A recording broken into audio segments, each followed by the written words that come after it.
السلام علیکم ورحمۃ اللہ وبرکاتہ۔ نحمدہ ونصلی علی رسولہ الکریم۔ میرے دوستوں، بھائیوں، بزرگوں، اللہ کا بڑا رحم کرم ہے کہ اللہ نے ہمیں تھوڑی دیر دین کی بات اور کہنے اور سننے کی توفیق عطا فرمائی۔ اس پر ہم اللہ کا جتنا بھی شکر ادا کریں اتنا ہی کم ہے۔ میرے دوستوں، بھائی، بزرگوں، اللہ ہمارا مالک ہے، اللہ ہمارا خالق ہے، اللہ ہمارا رازق ہے۔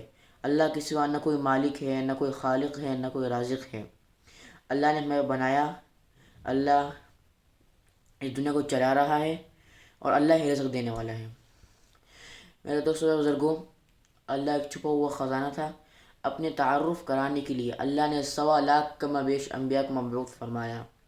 سب نبیوں کو یہی کام تھا، لوگوں کے پاس جاتے، لوگوں کو کہتے قولوا لا الہ الا اللہ تفلحوا، اے میری قوم کلمہ پڑھو کامیاب ہو جاؤ گے۔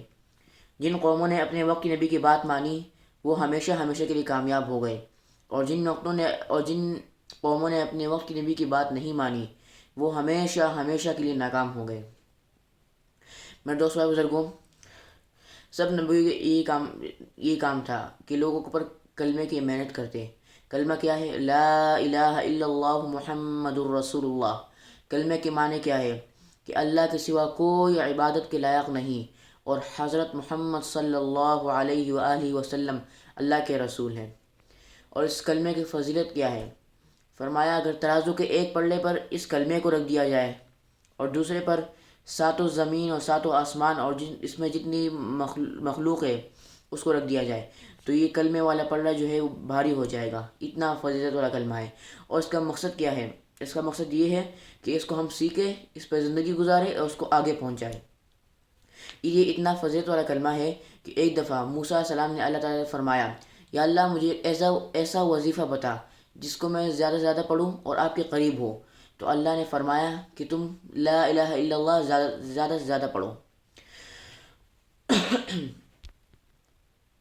اور فرمایا جو زیادہ سے زیادہ لا الہ الا اللہ پڑھے اس سے نیکی میں کوئی آگے نہیں ہو سکتا۔ اور جب ہم کلمہ پڑھ لیتے ہیں تو ہم پر اللہ کے کچھ احکامات فرض ہو جاتے ہیں۔ ان حکموں میں سب سے پہلا حکم جو ہے وہ ہے نماز کا۔ نماز دین کا ستون ہے۔ جیسے ایک ستون کے بغیر چھت نہیں کھڑی ہو سکتی، اس طرح نماز کے بغیر ہمارا دین نہیں کھڑا ہو سکتا۔ فرمایا جو 5 وقت نماز کا اہتمام کرے اللہ تعالیٰ اس کو قیامت کے دن اپنی ذمہ داری سے جنت میں داخل کریں گے، اور جو 5 وقت اہتمام نماز کا نہ کرے تو اللہ کے اوپر اس کی کوئی ذمہ داری نہیں، چاہے اللہ اس کو معاف کرے یا اس کو عذاب دے۔ اور جو ان 5 نمازوں کو اہتمام سے پڑھتا ہے تو قیامت کے دن اس کو 5 انعامات ملیں گے، 1 مرنے سے پہلے اور 4 مرنے کے بعد۔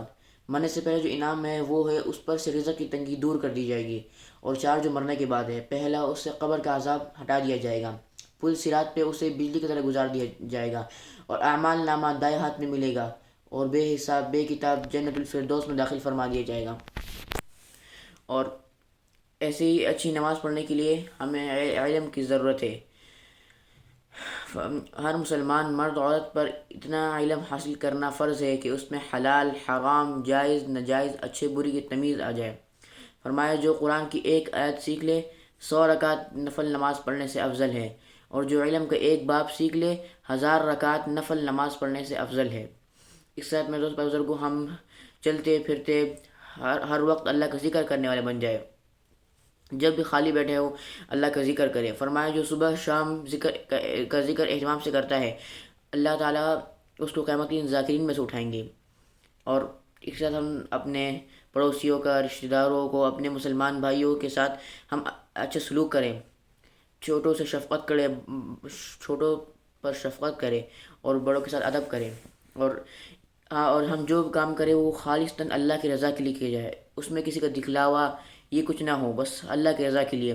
جب کوئی نیکی کرے تو نیکی کرنے سے پہلے سوچے کہ میں کس کے لیے کر رہا ہوں، اور جب کرے جس وقت کر رہے ہو اس وقت بھی سوچے کہ میں کس کے لیے کر رہا ہوں، اور کرنے کے بعد بھی یہ سوچے کہ میں نے کس کے لیے کیا، اور کرنے کے بعد پھر استغفار کرے کہ شیطان تو ہمارا جانی دشمن ہے، وہ تو دل میں وسوسے ڈالے گا۔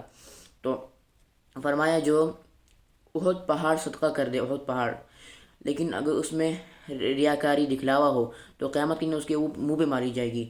اور اگر کوئی ایک کھجور بھی اللہ کے راستے میں دے دے خالصاً اللہ کی رضا کے لیے، کل احد پہاڑ سے بھی زیادہ اس کا ثواب ہم کو ملے گا۔ تو کتنا بڑا اجر ہے۔ اس طرح میرے دوست بزرگوں، ہم سب کا ایمان ہے کہ حضرت محمد صلی اللہ علیہ وسلم اللہ کے آخری رسول ہیں۔ ان کے بعد کوئی نبی نہیں آئے گا، نبوت کے دروازے بند ہو چکے ہیں، نہ کوئی صحابہ آئیں گے۔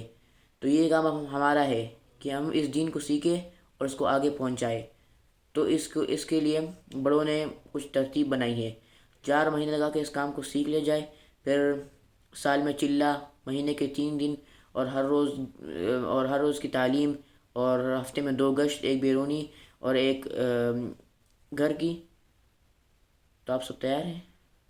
جزاک اللہ۔